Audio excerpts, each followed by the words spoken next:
Welcome back dear student. आज हम लोग 11th क्लास का बहुत ही इम्पॉर्टेंट और फेमस चैप्टर रेडॉक्स रिएक्शन को पढ़ने वाले हैं, क्योंकि ये बहुत ही ज़्यादा इम्पॉर्टेंट है और इसमें बहुत ही इम्पॉर्टेंट टॉपिक है oxidation number, how to find oxidation number या फिर ऑक्सीडेशन स्टेट। तो इसमें बहुत से लोग कंफ्यूज रहते हैं, 100% लोगों में 70% लोग कंफ्यूज रहते हैं। क्यों कंफ्यूज रहते हैं? क्योंकि उनको बेसिक आइडिया नहीं होता है। तो हम लोग इस टॉपिक को 3 लेक्चर वीडियो में डिवाइड करेंगे, जिससे आप लोगों को एक एक चीज़ें क्लियर हो सकें। तो जो हमारा पहला लेक्चर वीडियो होगा उसमें हम लोग बात करेंगे introduction of oxidation state by using of structure, मतलब स्ट्रक्चर के थ्रू हम लोग ऑक्सीडेशन नंबर या फिर ऑक्सीडेशन स्टेट कैसे फाइंड करें। और जो दूसरा लेक्चर वीडियो होगा वो concept of average oxidation state पर होगा। Concept of average oxidation state बहुत से लोगों को नहीं पता होगा, तो वीडियो को पूरा वॉच करेंगे। सेकेंड वाला जो वीडियो होगा उसमें आप लोगों को पता चलेगा concept of average oxidation state, यहाँ से सारी चीज़ें क्लियर होंगी। फिर जो तीसरा लेक्चर वीडियो होगा उसमें होगा find oxidation state by using फार्मूले। बाय यूजिंग फार्मूले मतलब जो हम लोग एक्स को एज्यूम करके ऑक्सीडेशन नंबर या फिर ऑक्सीडेशन स्टेट फाइंड करते हैं, उसकी बात की जा रही है। तो थर्ड लेक्चर वीडियो में बात होगी, उसी में हम लोग पढ़ेंगे बटरफ्लाई स्ट्रक्चर और भी बहुत से स्ट्रक्चर हैं जो बात करेंगे। तो चलिए कुछ डेफिनेशन है, डेफिनेशन समझते हैं, उसके बाद क्वेश्चन को सॉल्व करते हैं और ऑक्सीडेशन स्टेट या फिर ऑक्सीडेशन नंबर निकालना शुरू करते हैं। तो ऑक्सीडेशन स्टेट या फिर ऑक्सीडेशन नंबर, तो हम लोग ऑक्सीडेशन स्टेट ऑक्सीडेशन नंबर कहते किसे हैं? तो फॉर्मल चार्ज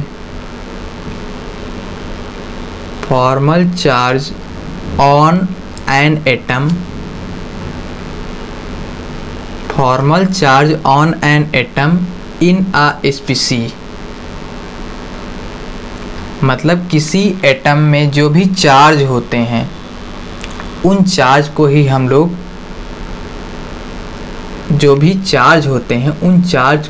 लोग ऑक्सीडेशन नंबर या फिर ऑक्सीडेशन स्टेट बोलते हैं। कैसे? एग्जाम्पल मान लीजिए HCl है। अब यहाँ पर हम लोगों को पता होना चाहिए कि कौन सा मोर इलेक्ट्रोनेगेटिव एटम है, कौन सा लेस इलेक्ट्रोनेगेटिव एटम है।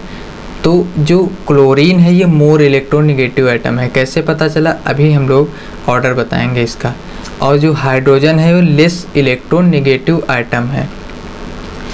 तो क्लोरीन पर -1 और हाइड्रोजन पर +1। तो हम लोगों को अब इस ऑर्डर को याद रखना होगा और इम्पॉर्टेंट ऑर्डर है, बिल्कुल इसको याद रखेंगे। फ्लोरीन, ऑक्सीजन, नाइट्रोजन और जो क्लोरीन होता है ये सेम होते हैं, इनका ऑर्डर सेम ही रहता है। फिर ब्रोमीन, आयोडीन, सल्फर और कार्बन, हाइड्रोजन। तो यहाँ से पता चल रहा है कि हाइड्रोजन जो है लेस इलेक्ट्रोनेगेटिव एटम है और क्लोरीन मोर इलेक्ट्रोनेगेटिव एटम है। तो ये ऑर्डर ऑफ आप लोग याद रखेंगे, ऑर्डर ऑफ इलेक्ट्रोनेगेटिविटी। तो ये इम्पॉर्टेंट है, इसको आप लोग याद रखेंगे तभी आप लोग आगे फाइंड कर सकते हैं। अब एक और इम्पॉर्टेंट बात है, वो भी आप लोग नोट डाउन कर लें। इन अ कोवैलेंट बॉन्ड, मतलब किसी कोवैलेंट बॉन्ड में -1 टू मोर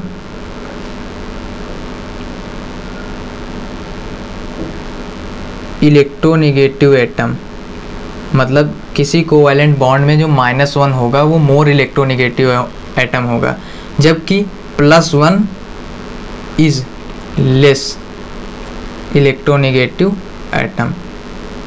मतलब -1 जो होगा वो मोर इलेक्ट्रोनेगेटिव एटम होगा और +1 जिसका भी ऑक्सीडेशन स्टेट होगा वो लेस इलेक्ट्रोनेगेटिव एटम होगा। तो कुछ क्वेश्चंस पर डिस्कस करते हैं, उसके बाद इसको समझते हैं। तो मान लीजिए क्वेश्चन दे रखा है H2SO4, फेमस क्वेश्चन है, ज़्यादातर लोग इसको फार्मूले से ही सॉल्व करेंगे, बट हम लोग स्ट्रक्चर के थ्रू फर्स्ट लेक्चर वीडियो में बात करने वाले हैं, तो इसका स्ट्रक्चर ड्रा करते हैं। तो मान लीजिए इस डबल बॉन्ड स्ट्रक्चर बहुत से लोगों को पता होगा H2SO4 का। तो पहले स्ट्रक्चर ड्रा करें। अब यहाँ पर जो इलेक्ट्रोनेगेटिविटी का ऑर्डर है वो ध्यान दें। ऑक्सीजन और सल्फर में ऑक्सीजन मोर इलेक्ट्रोनेगेटिव है, तो यहाँ पर ऑक्सीजन में -2 डबल बॉन्ड है, तो यहाँ पर +2। फिर ऑक्सीजन में -2 +2, फिर यहाँ पर सिंगल बॉन्ड है तो ऑक्सीजन -1 +1, यहाँ पर भी सिंगल बॉन्ड है तो ऑक्सीजन -1 +1, तो +2 +2 +1 +1, तो ये जो होगा वो 6 होगा, +6। मतलब यहाँ पर सल्फर की जो भी ऑक्सीडेशन स्टेट होगी वो +6 होगी। अब अगला क्वेश्चन लेते हैं। मान लीजिए H2S की बात करें, तो यहाँ पर फाइंड सल्फ़र की, यहाँ पर पूछ रहा कि सल्फ़र की ऑक्सीडेशन स्टेट कितनी होगी, तो इसका भी स्ट्रक्चर ड्रा करते हैं। तो यहाँ पर हाइड्रोजन और सल्फ़र में सल्फ़र मोर इलेक्ट्रोनेगेटिव आइटम है, जबकि हाइड्रोजन लेस इलेक्ट्रोनेगेटिव आइटम है। तो सल्फ़र की -1, इस पर +1, फिर +1 इस पर चार्ज होगा, इस पर -1, तो यहाँ पर जो सल्फ़र का ऑक्सीडेशन नंबर होगा वो -2 होगा। अब बात करते हैं KMnO4 में। इसका भी स्ट्रक्चर आप लोगों को बहुत अच्छे से आता होगा। तो यहाँ पर double bond double bond double bond, okay.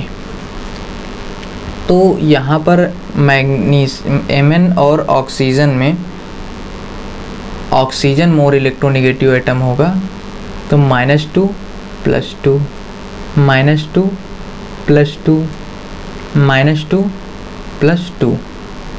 अब यहाँ पर सिंगल बॉन्ड है तो -1 +1, तो 2 +2 +2 +1, तो यहाँ पर जो Mn की ऑक्सीडेशन स्टेट होगी या फिर ऑक्सीडेशन नंबर होगा वो +7 होगा। तो काफ़ी इजी है स्ट्रक्चर के थ्रू। और एक बात, हम लोग स्ट्रक्चर के थ्रू 100% कह सकते हैं कि ऑक्सीडेशन स्टेट करेक्ट है या फिर ऑक्सीडेशन नंबर करेक्ट है। फार्मूला 100% गारंटी नहीं करता है कि वो क्वेश्चन सही ही होगा। अब मान लीजिए H3PO4 में कह रहा है फास्फोरस का ऑक्सीडेशन नंबर या फिर ऑक्सीडेशन स्टेट बताओ। तो यहाँ पर P डबल बॉन्ड, इसका स्ट्रक्चर ड्रा करते हैं। O O O H H H।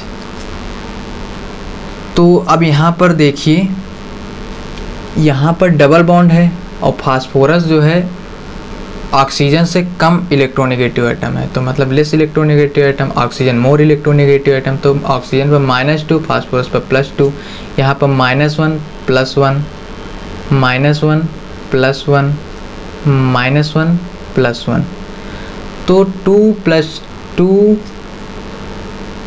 +1 मतलब 5। तो यहाँ पर जो फास्फोरस का ऑक्सीडेशन नंबर होगा वो 5 होगा, +5। अब इसी तरह मान लीजिए दे दिया जाए H3PO3, तब बात करें तो P double bond O O O H H H। तो यहाँ पर -2 +2 +1 -1, क्योंकि फास्फोरस हाइड्रोजन से तो मोर इलेक्ट्रोनेगेटिव है, ऑक्सीजन से कम इलेक्ट्रोनेगेटिव है, तो यहाँ पर -1 +1 -1 +1, तो +2 +1 -1 +1 +1, तो ये कैंसिल आउट हो जाएंगे। तो यहाँ पर जो फास्फोरस का ऑक्सीडेशन नंबर होगा वो +3 होगा। अब मान लीजिए PH3 दे दिया जाए, P तो +1 -1 +1 -1 +1 -1, तो यहाँ पर -3 ऑक्सीडेशन स्टेट शो कर रहा है। तो यहाँ पर +5 +3 -3 मतलब अलग अलग ऑक्सीडेशन स्टेट शो कर सकता है। तो यहाँ पर फास्फोरस जो है वो वेरिएबल है, मतलब हम लोग कह सकते हैं कि structure is the only way to predict a exact oxidation number. मतलब हम लोग स्ट्रक्चर के थ्रू तो ऑक्सीडेशन स्टेट 100% सही कर सकते हैं। अब एक और क्वेश्चन लेते हैं। मान लीजिए अगर Cl2 दे दे, N2 दे दे, O2 दे दे, P4 दे दे, तो यहाँ पर इसका भी स्ट्रक्चर ड्रा करते हैं।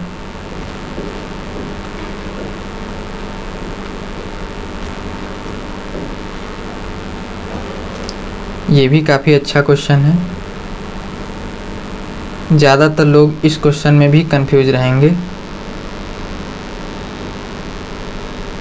अब यहाँ पर कह दे कि फाइंड द ऑक्सीडेशन नंबर या फिर ऑक्सीडेशन स्टेट, तो मैं एक बात बताऊंगा, जब कोई एटम खुद से बॉन्ड बनाता है तो उसका ऑक्सीडेशन हमेशा 0 होता है। ये बात बिल्कुल ध्यान दें। मान लीजिए यहाँ पर क्लोरीन के साथ बॉन्ड बना रहा है तो ऑक्सीडेशन नंबर 0, नाइट्रोजन के साथ बॉन्ड बना रहा है तो ऑक्सीडेशन नंबर 0, ऑक्सीजन के साथ बॉन्ड बना रहा है तो ऑक्सीडेशन नंबर 0, फास्फोरस के साथ बॉन्ड बना रहा है तो यहाँ पर भी ऑक्सीडेशन नंबर 0 रहेगा। तो एक और क्वेश्चन लेते हैं, फिर इस टॉपिक को यहीं पर एंड करते हैं। तो मान लीजिए यहाँ पर nitrogen in NO2, carbon in CO2, carbon in CCl4। तो इसकी बात की जाए तो यहाँ पर NO2 का स्ट्रक्चर हम लोग ड्रा करेंगे।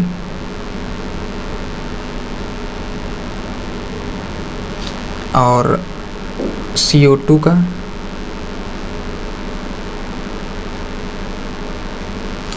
और CCl4 का।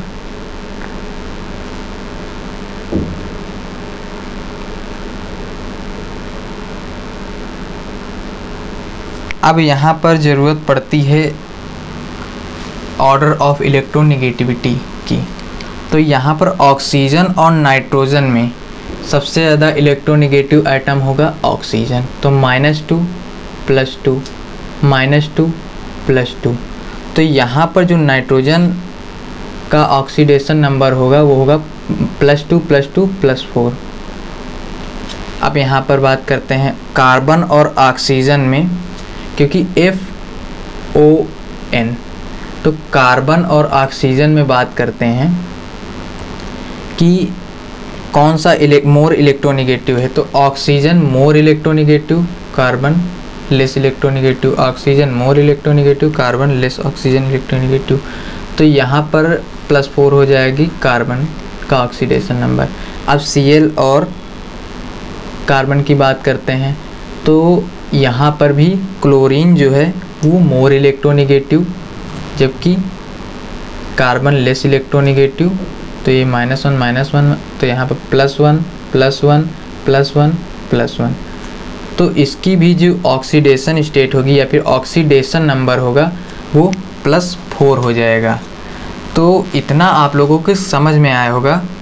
अब नेक्स्ट जो लेक्चर वीडियो होगा उसमें हम लोग concept of average oxidation state की बात करेंगे, और उसके बाद by using formula find the oxidation state की बात की जाएगी, जो थर्ड वीडियो होगा। तो आई होप आप लोगों को अब तक कोई डाउट नहीं रहे होंगे और सारा कंसेप्ट क्लियर हुआ होगा। तो मिलते हैं नेक्स्ट लेक्चर वीडियो में। अगर वीडियो पसंद आया हो तो वीडियो को लाइक कीजिएगा और चैनल के साथ जुड़े रहने के लिए चैनल को सब्सक्राइब कर सकते हैं। Thanks for watching.